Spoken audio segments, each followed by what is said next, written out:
من نانی کوچه را خورده کلان شدگیم میفهمی تو نانی کوچه را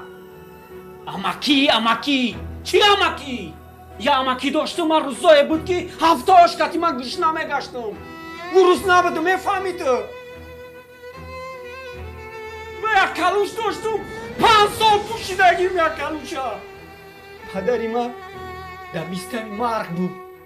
میفهمی در بیستری مرگ بود بالیسه ده 5000 نیافت نه داشت پولی ماشی در دستش بود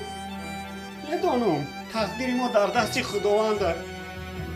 میگه چی در نداد سوما نداد جانی پدری مرا در 50000 نخرید و شنی میگی اما کی میگی چی خمای حرمت کنم من نمیفوره این لباس فروشیدن ما چیکار کنم مرا کوچه همخه تربیه کرد مرا ابو علی را ابو کوچه کرد من آنی کوچه خورده کلان شدگیم میفهمی من صغیره کوچه ایم ما 5 سال براتوا گفته دقنی ترمه ششتم فهمیدی براتوا آدم آدمگری کردم که به همین روزا را رسیدم